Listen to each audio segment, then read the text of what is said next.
सिद्धिभ्यः ॐ नमः सिद्धिभ्यः ॐ नमः सिद्धिभ्यः। मङ्गलं भगवान् वीरो मङ्गलं गौतमो गणी मङ्गलं कुन्दकुन्दार्यो जैनधर्मोऽस्तु मङ्गलं सर्वमङ्गलमाङ्गल्यं सर्वकल्याणकारकं प्रधानं सर्वधर्माणां जैनं जयतु शासनं जैनं जयतु शासनं। जय पंच परमेष्टि भगवान की, अहिंसा परमो धर्म की, आचार्य गुरुवर श्री विद्यासागर मुनि महाराज की, पंच कल्याणक प्रतिष्ठा महामहोत्सव की। कैसा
चिंचवाड़ नगर का पंच कल्याणक प्रतिष्ठा महोत्सव अत्यंत सानंद संपन्न हो चुका है।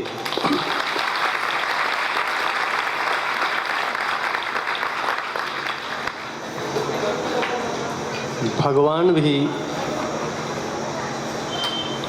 अत्यंत प्रसन्न है। मुनीश्वरनाथ भगवान अभी प्रतिमा को उठाते समय फूल की तरह हल्के बनकर के उठ गए और मंदिर में विराजमान होने के लिए राजी हो गए।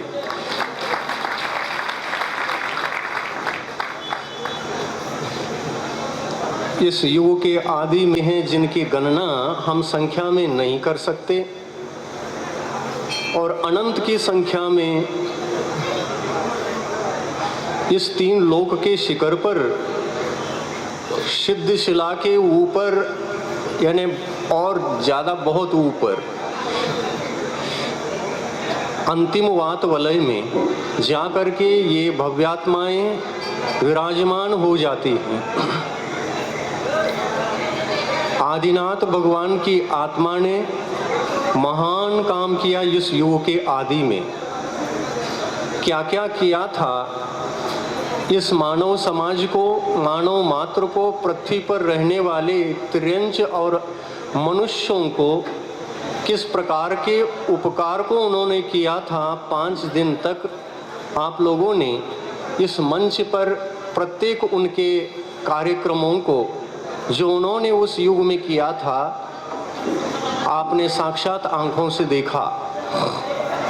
भोग भूमि समाप्त होने के बाद जहाँ से कर्म भूमि प्रारंभ होती है वहाँ पर कोई ना कोई इस प्रकार का महान पुरुष उत्पन्न होकर के, शलाका पुरुष उत्पन्न होकर के कर्म भूमि में आवश्यक बातों का उपदेश देते हैं और महान उपकार करते। इस युग में आदिनाथ भगवान प्रथम थे और उन्हीं की परंपरा में 24 तीर्थंकर क्रमशः होते हुए अंतिम तीर्थंकर भगवान महावीर हुए और उसी परंपरा में, उसी तीर्थ को आगे बढ़ाने में सहयोग देने वाले, अपने आत्मा का कल्याण कर भव्य जीवों को कल्याण का मार्ग दर्शाने वाले जहाँ तीर्थंकर धर्म की प्रभावना करते थे, आज पंचम काल में मुनि महाराजों के ऊपर उसका दायित्व आया हुआ है। और आज चिंचवाड़ नगरी में आचार्य श्री ने जो कहा था, विनय भैया से चर्चा हो गई थी और आप लोगों ने भी पंच कल्याण के लिए कई बार निवेदन करने के लिए वहां पर गए थे।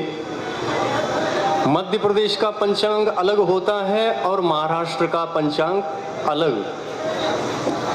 तो पंचांग में क्योंकि क्षेत्रीय पंचांग में बहुत अंतर पाया जाता है, पंचांग के अनुसार शुभ मुहूर्त निकाल करके आचार्य श्री ने जिस मुहूर्त के लिए आशीर्वाद दिया था और विनय भैया ने जिसके लिए आशीर्वाद प्राप्त करके हम लोगों को संकेत दिया था, उसके अनुसार हमारा विहार भी हुआ और हम चिंचवाड़ में आकर के इस महान कल्याणक महोत्सव को संपन्न भी किया।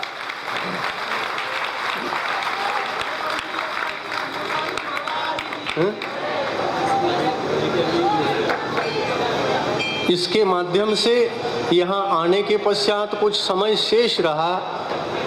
पंच कल्याणक का तारीख कुछ दूर होने से पुना नगरी में संपूर्ण विहार करने के लिए भी अवसर प्राप्त हुआ। इसके दौरान विमान नगर में मंदिर बनाने का संकल्प हुआ, कुछ राशि भी एकत्रित हो गई। इसी प्रकार वहां पर भी एक वीतराग मंदिर बनने वाला है और इसी तरह से दोबारा यही कार्यक्रम पुनः देखने को मिलेगा। कितने मुनि महाराजों के सानिध्य में मिलेगा मैं कह नहीं सकता, उसके लिए तो साक्षात आचार्य श्री आ जाए तो मैं भावना भाता हूँ, बहुत अच्छा होगा।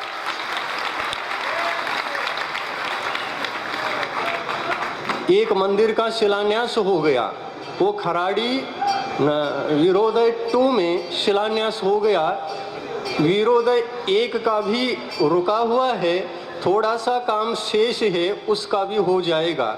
इन सभी स्थानों में वीतराग जिन धर्म की प्रभावना हो, आप सभी लोग इस प्रकार की भावना रखेंगे और कदम आगे बढ़ाएंगे तो आपके लिए तो कोई भी काम रुक नहीं सकता, क्योंकि बड़े बड़े गुरुओं का आशीर्वाद आपके ऊपर सदा रहता है। वह पंचांग महाराष्ट्र का जब हाथ में विनय भैया ने लिया था और तारीख निश्चित किया था, उसके लिए फिर प्रश्न आया कौन सा संघ जाएगा पुना के लिए विहार करेगा। तो पंचांग को हाथ में लेते ही 5 का ही योग रहा। तो महाराष्ट्र का पंचांग ने भी बड़ा अतिशय चमत्कार कर दिया कि उसने 5 महाराजों को योग बना करके दे दिया।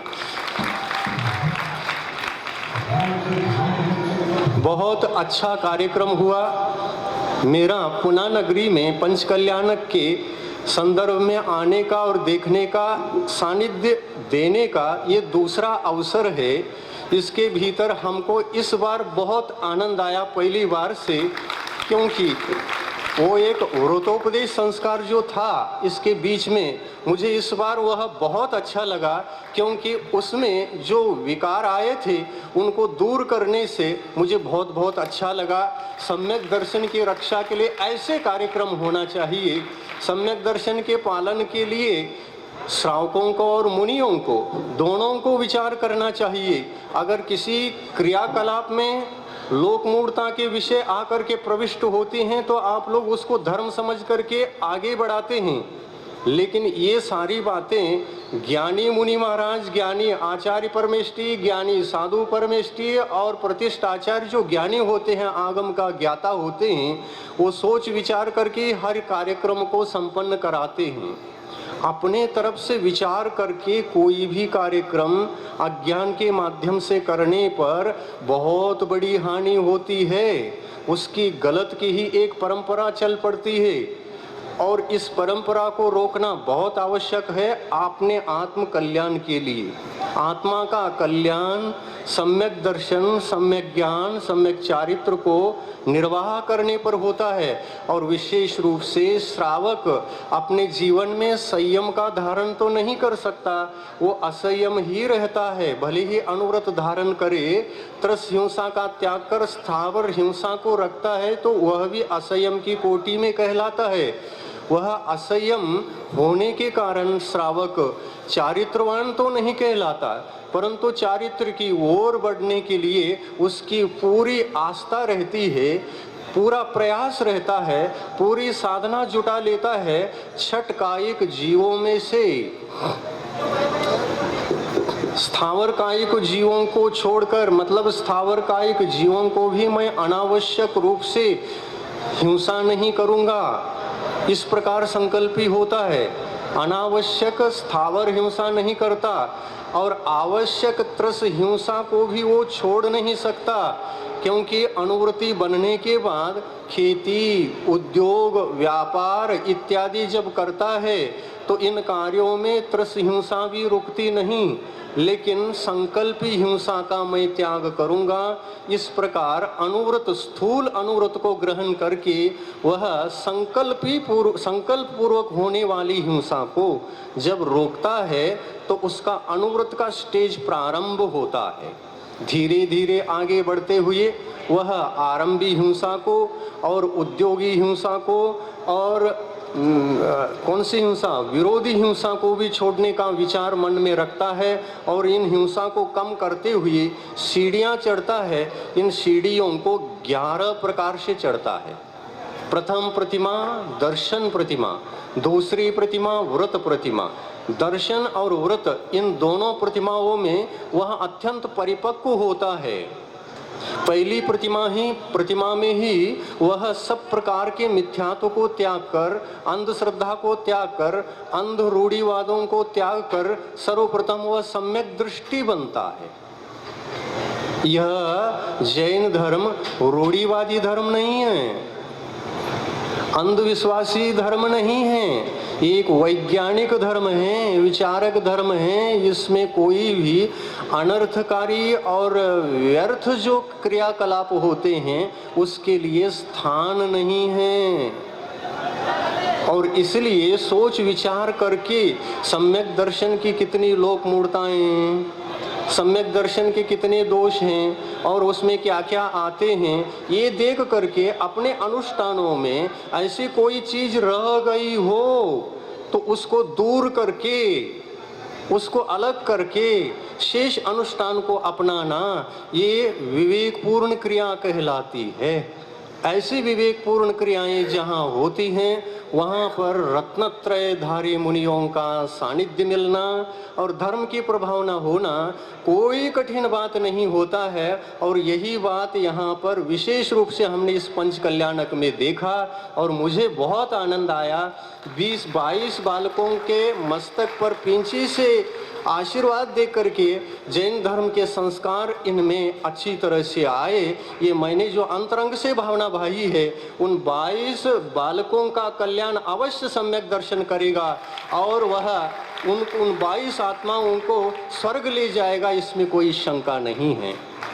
सम्यक्त्व का पालन करने वाला एक श्रावक भी रूढ़िवादी से अनुराग नहीं रखता, प्रेम नहीं रखता, छानबीन करता है, वो रूढ़िवाद को महत्व नहीं देता, वह धर्म के तत्वों को महत्व देता है, सिद्धांतों को महत्व देता है। जो परीक्षित फिल्टर्ड जो क्रियाएं होती हैं वो फिल्टर्ड है या नहीं देख करके आगे बढ़ता है। ये श्रावक का परम कर्तव्य होता है। व्रत जितने भी ले लो, सम्यक दर्शन में यदि कमजोरी है तो समझना, जिस प्रकार बिल्डिंग बनाने के उपरांत नींव कमजोर होती है, नींव है ना, फाउंडेशन कमजोर होता है और इसके उपरांत दीवार उठाते हैं तो दीवार ज्यादा देर तक ठहर नहीं सकती। सम्यक्त्व के नींव पर ही चारित्र का महल खड़ा होता है, सम्यक्त्व के नींव पर ही सम्यक ज्ञान का वह दीवार खड़ी होती है। चारित्र छत है तो सम्यक ज्ञान दीवार है और सम्यक दर्शन जो है ना, क्या है वो, हाँ, नींव है। ये उदाहरण ध्यान रखो। और किसको महत्व देना? सम्यक दर्शन को ज़्यादा से ज़्यादा महत्व देना। चारित्र में भले ही कमजोरी रहे फिर भी निर्वाण को प्राप्त होता है जीव, लेकिन सम्यक दर्शन में कोई कमी हो, क्योंकि यह आस्था का विषय है, ये श्रद्धान का विषय है। जैसा जिस वस्तु की हम आस्था करते हैं वैसा ही चलना पड़ता है, और चलने का मार्ग अंध श्रद्धा पूर्वक हो जाए तो हम गंतव्य स्थान पर पहुंच नहीं पाएंगे। आंखों पर हम यदि पट्टी बांध करके जल्दी रास्ता तय करना चाहते हैं तो क्या यह संभव हो सकेगा? नहीं, पट्टी बाधक है। पट्टी को जल्दी उतारो और फिर आंखें खोलो और गंतव्य स्थान को देखो, सामने कहाँ पहुंचना है, कहाँ जाना है। सामने देखने के उपरांत फिर धीरे धीरे चलो। चलने का जो स्पीड होती है अपनी, भले ही धीरे धीरे हो, आप निश्चित पहुंच जाएंगे, लेकिन पट्टी ही नहीं उतारेंगे तो किस रास्ते से चल पाएंगे? नहीं चल सकेंगे। तो चारित्र से ज्यादा महत्व होता है सम्यक्त्व के लिए। दंसन मूलो धम्मो, दर्शन चारित्र धर्म का मूल है, और वह चारित्र को पूज्य बना देता है। चारित्र इसको पूज्य बना देता है और ये चारित्र को पूज्य बना देता है। परस्पर में पूज्यता लाने की जो क्षमता होती है वो दोनों में है। आगम में प्रत्येक पृष्ठ पर लिखा है, मैं उस बात को कह दूं थोड़े से समय में, समय ज्यादा नहीं है, 10 बज गया। सम्यक दर्शन के बिना यदि हम बहुत कठोर त्याग तपस्या भी करते हैं, चारित्र को उज्जवल रखते हैं, तो क्या निर्वाण की प्राप्ति होगी? कर्म की निर्जरा होगी? क्या गुणस्थान बदलेंगे? चौथा गुणस्थान, छठा इत्यादि आगे के गुणस्थान होंगे? आगम कहता है बिल्कुल नहीं। तो फिर सम्यक दर्शन ग्रहण ही करना पड़ेगा क्या? हाँ, बिल्कुल निर्दोष सम्यक दर्शन ग्रहण करना ही पड़ेगा। फिर चारित्र हम नहीं भी लेते हैं तो चलेगा क्या? तो कहते हैं नहीं चलेगा, क्योंकि चारित्र जीवन में नहीं आएगा तो पंच पापों का त्याग होगा ही नहीं। एक पाप का त्याग हो गया जिसको हम मिथ्यात्व कहते हैं। मिथ्यात्व के उदय में अंधश्रद्धालु बन करके क्या करते थे? धर्मानुष्ठानों को करते थे, और जब समझ में आ गया तो उनको त्याग कर दिया। त्याग कर दिया तो सही सही चलने लगे। अब क्या करना? एक काम तो हो गया, अंतरंग परिग्रह मिथ्यात्व का त्याग तो हो गया। अब क्या करना? आगे सोचना। अब जीवन में त्यागने के लिए पंच पाप हैं: हिंसा, झूठ, चोरी, कुशील और परिग्रह। परिग्रह सबसे बड़ा पाप माना जाता है, और सबसे ज्यादा इकट्ठा किसको किया जाता है?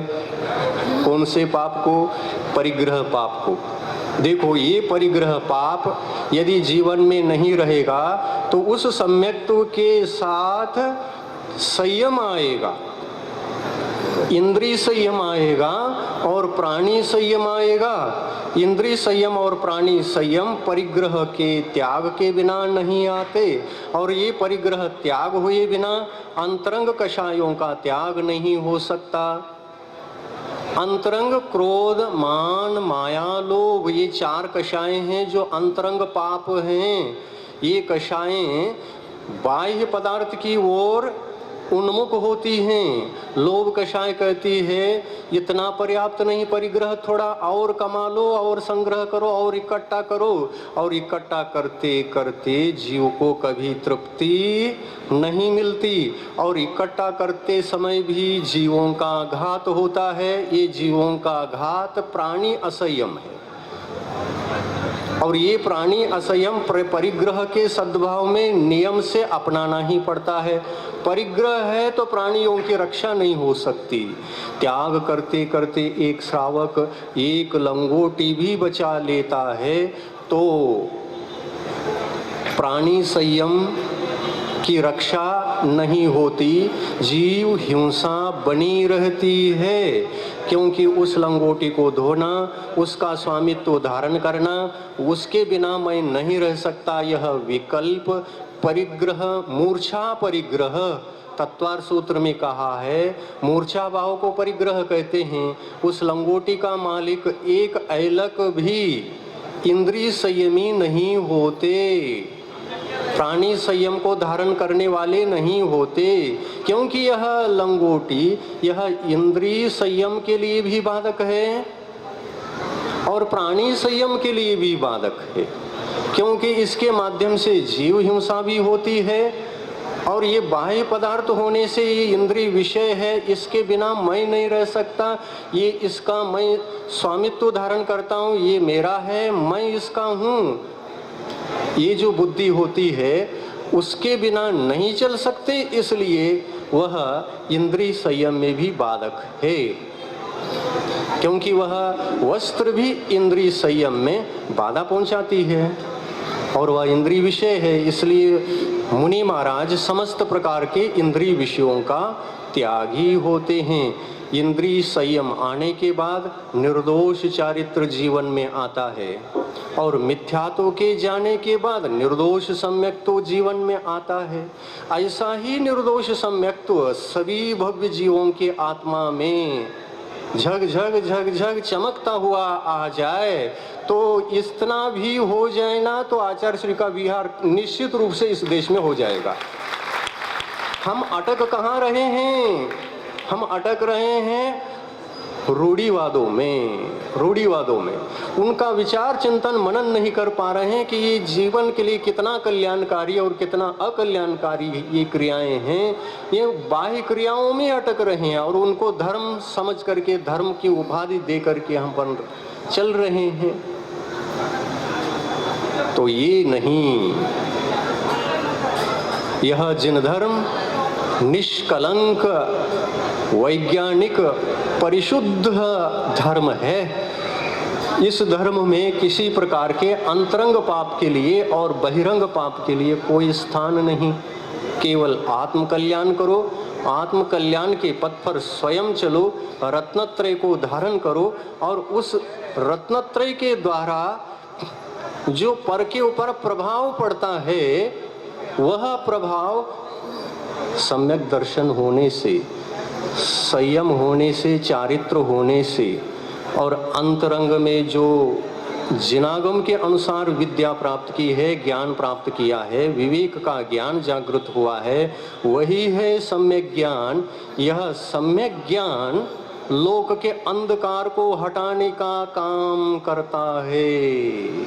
यह सम्यक ज्ञान लोक में मिथ्यात्व के अंधकार को हटाने में काम करता है और अपने आत्म कल्याण के लिए सम्यक्त्व के नींव को मजबूत करता है और आत्म कल्याण के लिए उस बिल्डिंग में छाया में बैठकर सुख शांति पाने के लिए सम्यक ज्ञान दीवाल का काम करता है। और ऊपर जो छत है वह छत नींव के आश्रय से और दीवाल के आश्रय से ऊपर टिका हुआ होता है। दीवाल को हटाया जाए और नींव को हटाया जाए तो छत नीचे आ जाएगा, उसका अस्तित्व नहीं रहेगा। इसलिए किसी का अस्तित्व न मिटे ये विकल्प हमें करना है, इसी में आत्म कल्याण है। नींव मजबूत हो, दीवाल भी मजबूत हो और उस पर जो आरसीसी छत डाला जा रहा है वह भी बिल्कुल मजबूत हो, जिससे पानी न टपके, छाया भी मिले। इस प्रकार का चारित्र जो होता है वह सम्यक ज्ञान और सम्यक दर्शन से संस्कारित होता है। सम्यक चारित्र किससे संस्कारित होता है? सुन रहे कि नहीं? सम्यक चारित्र किससे संस्कारित होता है? सम्यक दर्शन से और सम्यक ज्ञान से संस्कारित चारित्र ही निर्वाण का कारण है, ऐसा वैसा चारित्र निर्वाण का कारण नहीं। और इसलिए ये चिंता करनी चाहिए, चारित्र की सफलता के लिए सम्यक तो निर्मल रखो, और सम्यक ज्ञान भी निर्मल रखो तो निर्वाण की प्राप्ति अवश्य होगी। आज के दिन प्रातः वेला में उसी आदिनाथ को आदि सागर आदि तीर्थंकर बने, आदि सागर से आदि तीर्थंकर बने और आदि मोक्षगामी, मोक्ष क्या होता है, मोक्ष तत्व क्या होता है, उसके उपदेशक बने। तो उनका तीर्थ धर्म तीर्थ था।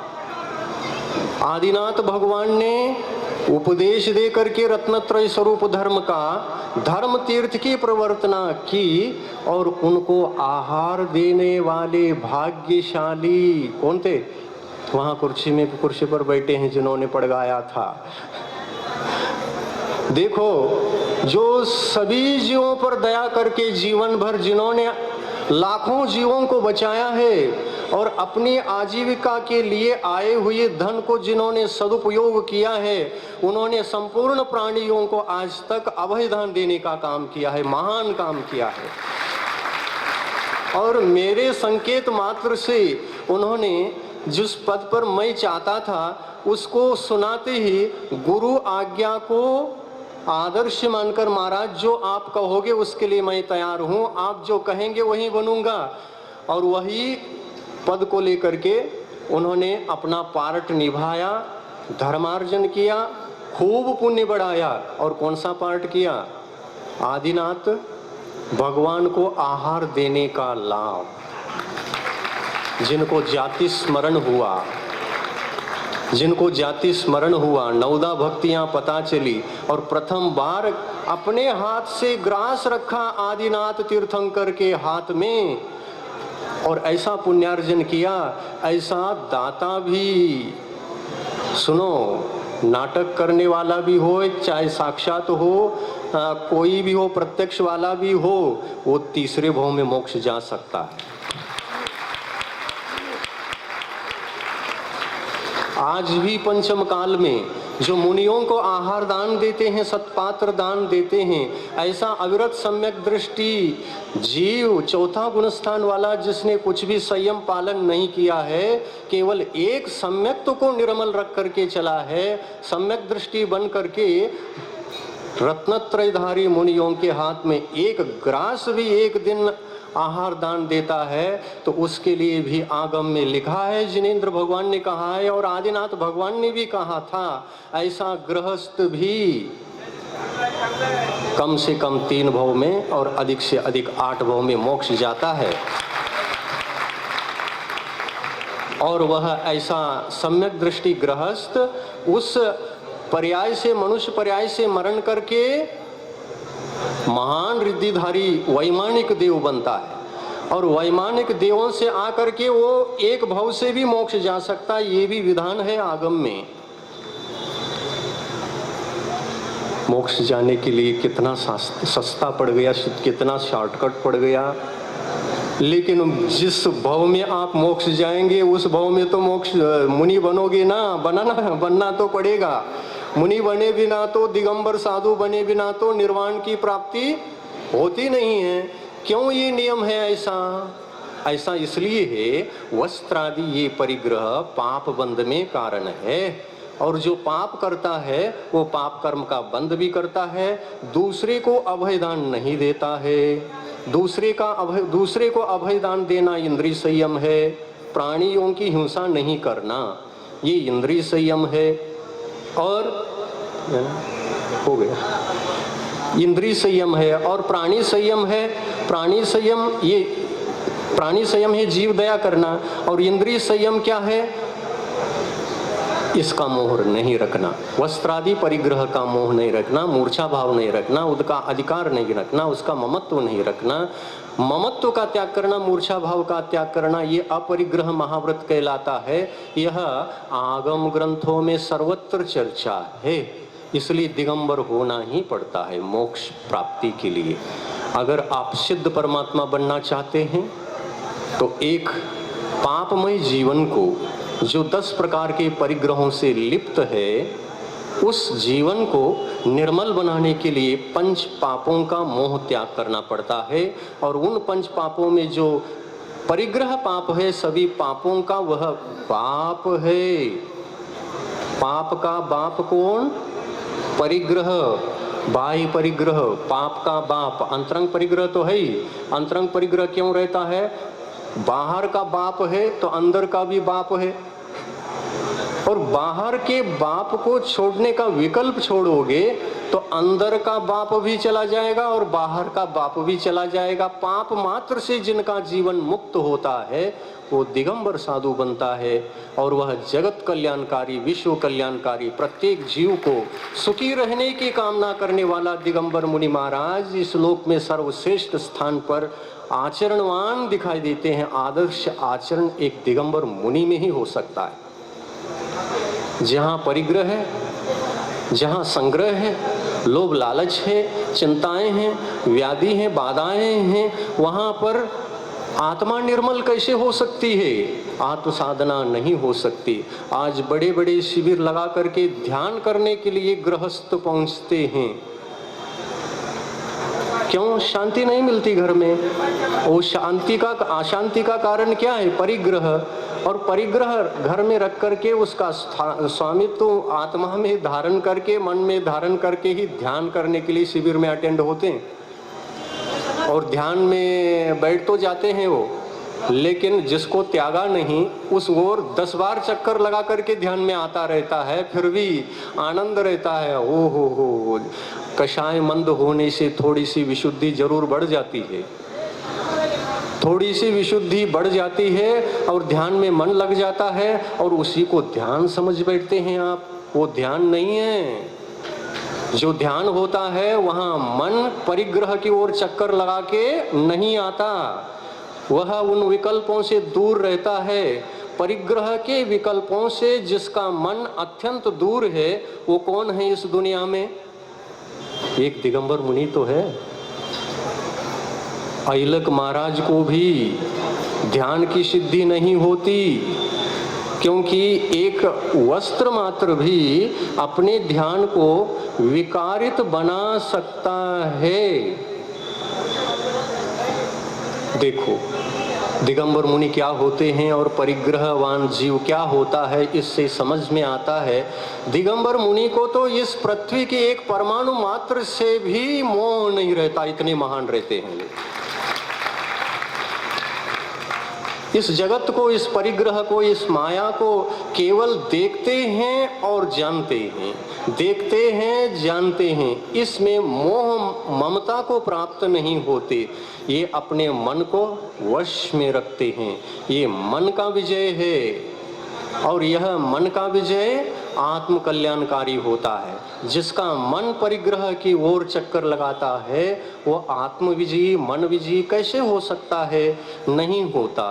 फिर भी यदि ध्यान के प्रति इतना आसक्त रहता है तो अवश्य वह विवेकी गृहस्थ श्रावक ये समझ लेता है, मेरे मन में जो ध्यान के प्रति प्रेम है, जो ध्यान के प्रति मेरी आस्था है, उसको साकार करने के लिए मुझे क्या करना चाहिए, इस ओर चिंतनशील तो होता ही है। और इस ओर चिंतनशील होगा तो वो नियम से यह नियम लेगा पंच कल्याण के अवसर पर भी। महाराज हम इसको देख करके बहुत प्रभावित हैं, बहुत यहाँ अच्छा लगा, बहुत शांति मिली, बहुत धर्म का ज्ञान एकत्रित हुआ, इकट्ठा हुआ, और हमारे लिए इतना सुख मिला। ये सुख कभी जीवन में मिल ही नहीं सकता कहीं भी। तो मंच पर नाटक देखने मात्र से भी, ये कार्यक्रम देखने मात्र से भी इतनी शांति आपके आत्मा में मिल सकती है और आनंद लुटा रहे हैं, तो पूरे परिग्रह को त्याग करने पर कितनी मिलती है आप थोड़ा सोचो ना। सब परिग्रह त्याग करके हमारे बाजू में यहाँ बैठ जाएंगे तो वो आनंद अलग है। उसमें आकुलता व्याकुलता पापों का नामो निशान नहीं। मन ध्यान में सदा रमता है, चलता फिरता भी ध्यान में है, सामायिक में भी ध्यान में है, निर्विकार है, निर्मल है, वो अपने आप में मस्त है, सदा प्रसन्न रहता है वह आत्मा जिनके पास कषाएं शांत होती है। ऐसी शांत जीवन जीने का, निष्कषाय जीवन जीने का, निर्मल जीवन जीने का, आत्मा का मंगलमय धर्म को धारण कर आत्मा में मंगलमय जीवन जीने का अवसर आप यदि पाना चाहते हैं, लक्ष्य बनाओ। परिग्रह में सुख नहीं है, आत्मा को अकेला बनाने में सुख है। मैं आत्मा अकेला हूँ, पीछे से कुछ लाया नहीं था, वर्तमान में जिसको मैं ग्रहण कर रहा हूँ वो मेरा नहीं है, मेरा जो है वो मेरे पास है। हाँ ठीक है, 2 मिनट। हाँ, मेरे पास जो होता है वो मेरे पास है। सम्यक दर्शन, सम्यक ज्ञान, सम्यक चारित्र, यही अपनी असली संपत्ति होती है। उससे मोह करो, उससे प्यार करो, उसको संभालो, उसको धारण करके आत्मा में परमार्थ सुख की अनुभूति करो। परमार्थ सुख की अनुभूति दर्शन, ज्ञान और चारित्र में है। यह साधना कोई भी कर सकता है, प्राणी मात्र कर सकता है, और ये धर्म प्राणी मात्र के लिए उपदेश के रूप में था।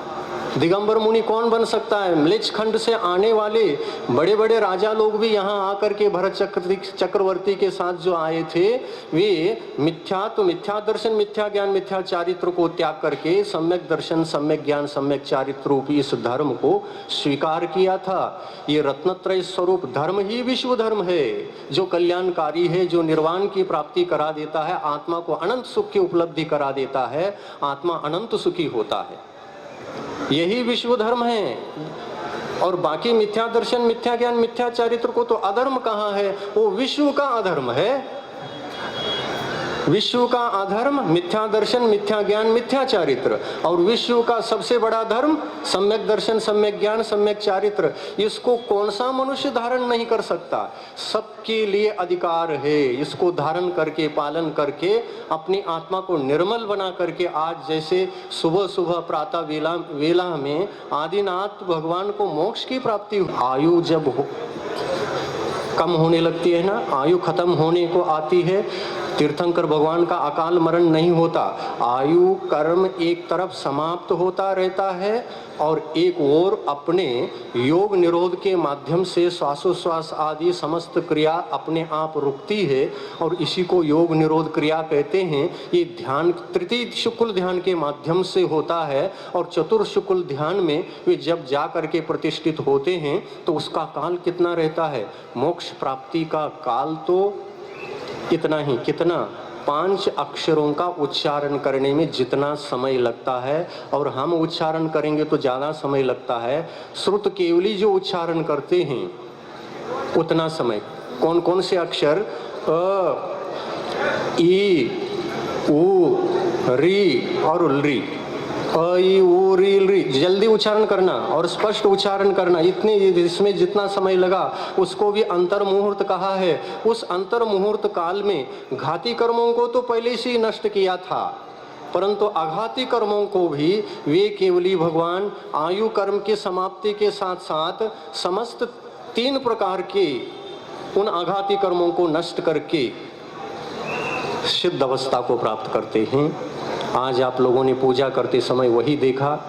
द्रव्य कर्म, नौ कर्म और भाव कर्म से मुक्त होकर के उस आत्मा ने, आदिनाथ भगवान के आत्मा ने, जिन्होंने अनंत काल तक संसार में भटक भटक करके अनंत यातनाएं सहन की थी, आत्मज्ञान होने के उपरांत उन्होंने ये रास्ता पकड़ लिया मोक्ष मार्ग का, और मोक्ष मार्ग की साधना करके तीर्थंकर बनकर, तीर्थंकर पद को बांधकर, तीर्थंकर पर्याय में जन्म लेकर इस युग को असी, मसी, कृषि, वाणिज्य इत्यादि 6 कर्मों का उपदेश लाखों करोड़ों वर्ष तक देकर, अंत में जब ये समझ में आया कि सभी लोग अब जानने लगे असी, मसी, कृषि, वाणिज्य, व्यवहार सबको, और ये अब जीवन जी सकते हैं।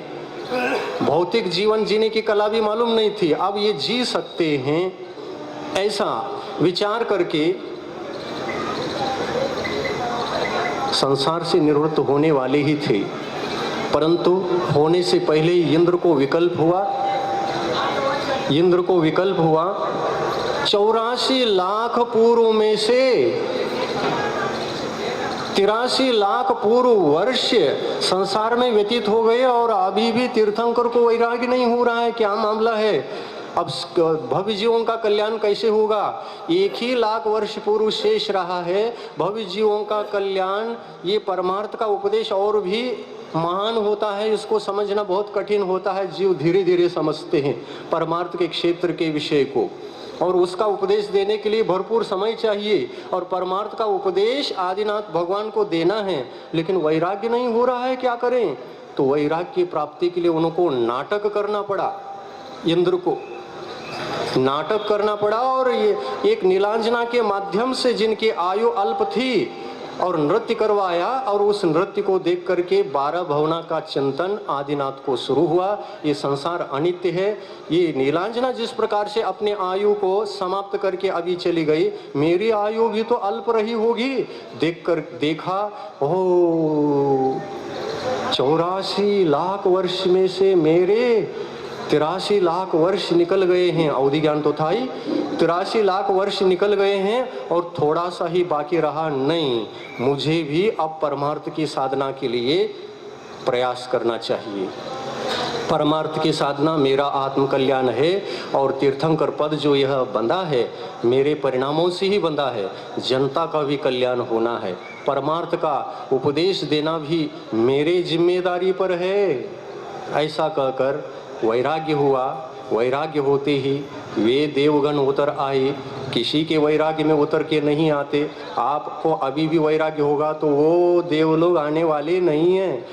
केवल तीर्थंकरों के वैराग्य की अनुमोदना करने के लिए, प्रशंसा करने के लिए लौकांतिक देव अवतरित होते हैं। वे आए और अनुमोदना की और दीक्षा धारण करके 1000 वर्ष तक मुनि अवस्था में रहकर त्याग तपस्या की आदिनाथ भगवान ने। 1000 वर्ष के पश्चात उनको केवल ज्ञान की प्राप्ति हुई। और उसमें 1 लाख वर्ष पूर्व जो रहे थे उसमें 1000 वर्ष माइनस करें, और उतना काल उनका केवल ज्ञान का काल रहा। और मुनि अवस्था का जो काल रहा वो केवल 1000 वर्ष का रहा। और संसार का जो काल रहा, गृहस्थ अवस्था का जो काल रहा, उनका 83 लाख वर्ष का रहा। देखिए, विचार करिए। आप भी ये प्रवचन सुन करके अपने आयु का थोड़ा बहुत वजह भागी करके वैराग्य को प्राप्त कर लेते हैं, तो पुनः इसी पंडाल में दीक्षा कार्यक्रम क्यों न रखा जाए किसी का? भावना भाव, दीक्षा में ही आत्मा का कल्याण है। वास्तविक सुख तो आत्मा के भीतर है। नकली सुख को ढूंढने के लिए आप 24 घंटा बाहर भाग रहे हैं। परिग्रह में सुख होता नहीं। परिग्रह दुख का मूल है। उसमें जो सुख मिलता है वो क्षणिक होता है। उस सुख को भोगते समय पाप कर्म का बंध होता है। वही पाप कर्म कालांतर में जीव को दुखी ही बनाता है। हम उस सुख को भोग रहे हैं जो पुनः हमें दुख देने वाला है। उस सुख को खोज रहे हैं जो सुख हमें आकुल व्याकुल करने वाला है। ये बाहरी सुख परिग्रह में, वैभव में, पैसे में, परिवार में जो सुख मिल रहा है, ये नकली सुख है। कम से कम ऐसा चिंतन तो करो। चिंतन करेंगे तो रास्ता मिलेगा। रास्ता मिलेगा तो कम से कम परमार्थ सुख अलग है। सम्यक दर्शन ज्ञान चारित्र में ही वह मिलता है। उसकी साधना करेंगे तो कर्मों की निर्जरा होगी। इस प्रकार से भाव कर्म, द्रव्य कर्म और नो कर्म से मुक्त होकर निर्वाण को प्राप्त करने की यह परंपरा अनादिकाल से रही है। इसी परंपरा को आदिनाथ भगवान ने इस युग में दर्शाया था, स्वयं प्रैक्टिकल रूप किया, और वह प्रैक्टिकल दुनिया को भी बताया, उपदेश दिया। तब से लेकर अब तक इस भारत की भूमि पर दिगंबर मुनियों का सतत विहार होता चला आ रहा है। और ऐसे दिगंबर मुनियों का विहार इस धरती पर 18,500 वर्ष तक, उसके बाद नहीं, 18,500 वर्ष अभी पंचम काल के शेष हैं। और दिगंबर मुनियों का अस्तित्व इसी भारतवर्ष में रहेगा। और इस आर्यखंड पर हो सकता है किसी कोने में भी रहेगा निश्चित है। और मुनियों के माध्यम से ही जगत को सच्चे सुख का उपदेश मिलने वाला है। वह सच्चा सुख आत्मा को छोड़कर बाहर नहीं। अंतर में खोजो तो पाओगे, बाहर में खोजो तो दुखी होगे। अहिंसा परमो धर्म की जय।